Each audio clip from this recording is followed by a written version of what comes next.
BNP ফেঁসে যেতে পারে। ফেঁসে যাওয়ার ভয়ে স্বরাষ্ট্রমন্ত্রী সালাউদ্দিন আহমেদ ঘটনা বুঝতে পেরে 180 ডিগ্রি ঘুরে গেছেন, পোল্টি মেরেছেন। খুব মজা। মানুষ বলছে না না ইটস গুড, ইটস গুড, ভালো তো ভালো তো, ধরো নাকি না, এটা বিএনপির দুর্বিসন্ধি। একটা চমৎকার বিএনপির চালাকি এখন তুলে ধরবো, ফাঁস করে দেবো। দর্শক, স্বরাষ্ট্রমন্ত্রী সালাউদ্দিন আহমেদ বলছেন খুব সুন্দর কথা, শুনলে তো সবার হৃদয়ে জুড়িয়ে যাবে, প্রাণ জুড়িয়ে যাবে, কত সুন্দর কথা। শিলং সালাউদ্দিন কি বলছে দেখেন।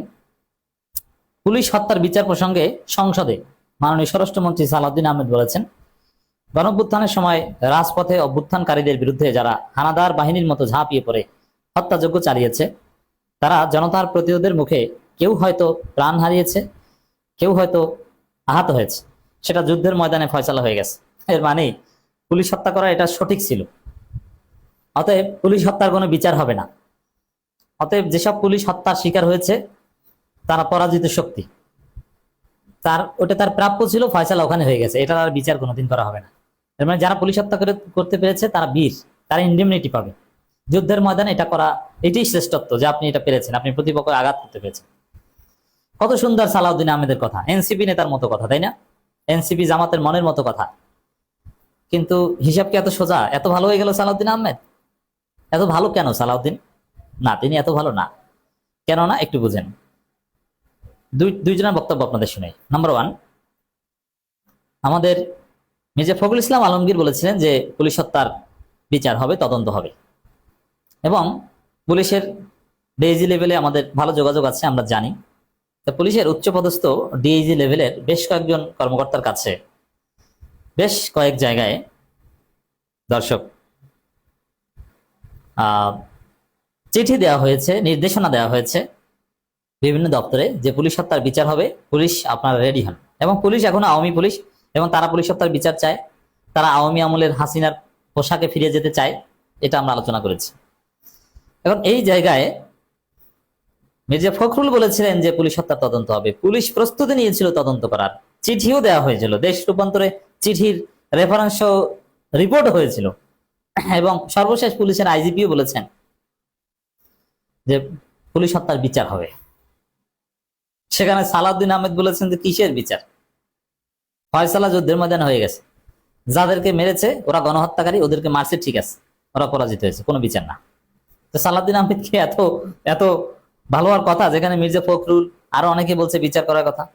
আসল কথা হচ্ছে যে বিএনপির প্ল্যান ছিল যে পুলিশ হত্যার তদন্ত করবে, তদন্ত করে, বিচার না, তদন্ত করে জামাত এনসিপি কে ভোগাবে, এই যে জামাত তো পুলিশ হত্যাকারী, এরকম একটা পলিটিক্যাল ন্যারেটিভ নির্মাণ করবে, রেটরিক তৈরি করবে, ব্যাপকভাবে প্রোপাগান্ডা চালাবে। এই এতজন পুলিশ হত্যার শিকার হয়েছে জামাত এনসিপির হাত ধরে, জামাতের ছেলেরা, শিবিরের ছেলেরা, এনসিপির ছেলেরা এই কয়টা থানা জ্বালিয়ে দিয়েছে, এই কয়টা অস্ত্র নিয়েছে, তদন্তে বেরিয়ে এসেছে। এরকম কিছু ভঙ্গা রিপোর্ট টিপোর্ট কিছুদিন প্রকাশ করার একটা চিন্তা ভাবনা ছিল। এটা ছিল বিএনপির ধান্দা। কিন্তু বিএনপি দেখেছে যে আসলে যদি তদন্ত করতে যায় তাহলে পুলিশ হত্যার 99.99% কেসে ফেসে যাবে বিএনপি। কারণ যত পুলিশ হত্যা হয়েছে তার 99.99% করেছে বিএনপির লোকজন, এবং এটা স্পষ্ট এবং প্রমাণিত, স্পষ্ট সাক্ষী আছে, প্রকাশ্যে করেছে। কারণ জামাত শিবিরের লোকজন এইসব কাজ করতে যায় না, নাম্বার ওয়ান। আর দ্বিতীয় হচ্ছে যে ওই সময়টায় জামাত তো শক্তিশালী হয়েছে 5 আগস্টের পরে, তার আগে জামাত তো এত জনপ্রিয় দল ছিল না। এখন ইতিহাসের জামাত তার ইতিহাসের সবচেয়ে ভালো অবস্থানে আছে, এটা সর্বশেষ নির্বাচনের 6 মাস আগের কথা। তার আগে তো জামাত কল্পনাও করতে না যে আমরা ক্ষমতা আসবো, বিএনপি ক্ষমতা আসবে, সবাই নিশ্চিত ধরে নিয়েছে। বরং বিএনপির সাথে জোটও ছিল জামাতের, যে বিএনপি জামাত কি জোটগতভাবে নির্বাচন করবে, জামাত আলাদাভাবে ক্ষমতা আসে, এটা ইম্পসিবল ছিল কল্পনা করা। 5 আগস্টের পরের কথা, পরিস্থিতি ঘুরে গেছে, এক পর্যায়ে আল্লাহ রাব্বুল আলামিন জামাতের উত্থান ঘটিয়েছে। That's different. এখানে 5 আগস্টের ওই সময়টায় সারা বাংলাদেশে পুলিশ হত্যাকাণ্ড চালানো, এটা একমাত্র বিএনপির পক্ষে সম্ভব ছিল, এবং বিএনপি ডিড দ্যাট। আর কিছু ছাত্ররা কিছু করেছে, তবে সেটার পরিমাণ শতকরা একটাও না, একদম সামান্য। এখন যদি তদন্ত হয়, পুরো প্রক্রিয়ায় ফেসে যাবে বিএনপির লোকজন।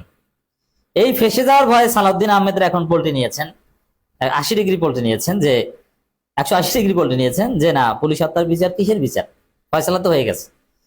এখন এত ভালো, জুলাইয়ের প্রতি এত আবেগ এই সালাউদ্দিন আহমেদের নাই। তার জুলাইকে তো আবেগ বলেন, তিনি নিজে বলেছেন আবেগ। তো সেই জায়গা সালাউদ্দিন আহমেদের যে সংবিধান মারানি ব্যাখ্যা, বিধি মারানি ব্যাখ্যা, এবং জুলাই নিয়ে যে তুচ্ছতা ছিল, তাতে জুলাই যোদ্ধাদের এভাবে দায়মুক্তি দেওয়ার কথা না, এবং এত সুন্দর যুক্তি দেওয়ার কথা না পুলিশ হত্যার পক্ষে। কেন তাহলে এটা করছেন? ওই যে বিএনপির লোকজন ফেসে যাবে, এই জন্য মির্জা ফখরুলের অবস্থান থেকে সালাউদ্দিন আহমেদরা সরে এসে এই সিদ্ধান্ত নিয়েছেন যে কোনো তদন্ত করা যাবে না, বিএনপি ফেসে যাওয়ার ভয়ে। হিসাব ক্লিয়ার? মজা না? আর যদি এখানে দেখতো যে না, ঘটনায় 80% ফেসে যাবে জামাত এনসিপি, আর 20% বিএনপি ফাঁসতো, বিএনপির 20%কে তারা বিসর্জন দিত, যে বিএনপির 20% ফাঁসে ফাঁসুক, জামাতকে তো 80% ভোগানো যাবে, এইটা করি, এই অস্ত্র ব্যবহার করত। প্রমাণ হচ্ছে দেখেন, এই বিএনপি রাজাকারদের দল, জামাতের মতো স্বাধীনতা বিরোধীদের দল। জামাত যতটুকু স্বাধীনতা বিরোধী, বিএনপি ততটুকু স্বাধীনতা বিরোধী। 71 কেন্দ্রিক আকিদা জামাত বিএনপির এক, যে 71 হয়েছে, আমরা কেউ বিরোধিতা করেছি, কেউ পক্ষে থেকেছি, স্বাধীন হয়েছে, আমরা সবাই দেশকে মেনে নিয়েছি, সবাই এখন দেশের স্বাধীনতা সার্বভৌমত্ব রক্ষা করবো, ভারতের কবজার জন্য আমরা না যাই এবং অতীতকে ভুলে গিয়ে আমরা সামনে যাব। এটা হচ্ছে 71 কেন্দ্রিক জিয়াউর রহমান এবং জামাতের আকিদা। খালেদা জিয়ারও আকিদা ছিল।